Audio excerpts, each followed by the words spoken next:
ஒரே ஒரு மந்திரம் நோயை குணமாக்கும், பயத்தை அழிக்கும், மரணத்திற்கே சவால் விடும் என்றால் நம்புவீர்களா?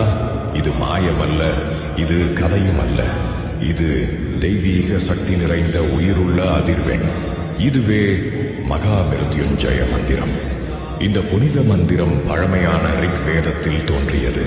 இது சிவபெருமானுக்கே அர்ப்பணிக்கப்பட்டது, அழிப்பவராக அல்ல. உலகின் மகா வைத்தியராக, உயிர்களை காக்கும் பரமகருணையாக. இந்த மந்திரம் மரணத்திற்கான பிரார்த்தனை அல்ல, துன்பத்திலிருந்து விடுதலையிற்கான பிரார்த்தனை. இப்போது முழு மகா மிருத்யுஞ்சய மந்திரத்தை கவனமாக கேளுங்கள்.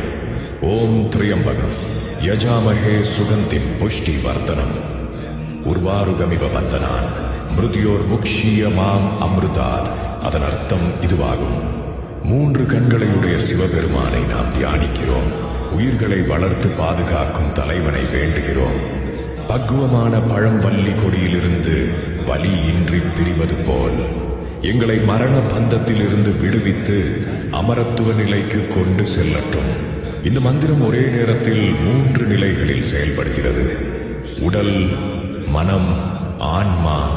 மூச்சு மெதுவாகும், இதய துடிப்பு சமநிலையாகும், மனம் ஆழ்ந்த தியான நிலைக்கு செல்கிறது. அதனால்தான் இந்த மந்திரம் கடுமையான நோய், அவசர அறுவை சிகிச்சை, விபத்து, மரண பயம், உயிர் போராடும் தருணங்களில் கூட ஜபிக்கப்படுகிறது. இந்த மந்திரத்தின் உண்மையான சக்தி உங்களுக்கு வெளியே இல்லை, அது உங்களுக்குள் இருக்கிறது. உங்கள் உள்ளத்தில் உறங்கிக் கொண்டிருக்கும் சிவசித்த சக்தியை இந்த மந்திரம் மெதுவாக எழுப்புகிறது. பயம் கரையும், நம்பிக்கை வளரும், உடல் குணமடையத் தொடங்கும், மனம் உறுதியடையும். நீங்கள் மகா மிருத்யுஞ்சய மந்திரத்தை ஜபிக்கும் போது மரணத்தோடு போராடவில்லை, அதை தாண்டி உயர்கிறீர்கள். வலிமையால் அல்ல, சிவனிடம் முழு சரணாகதியால்.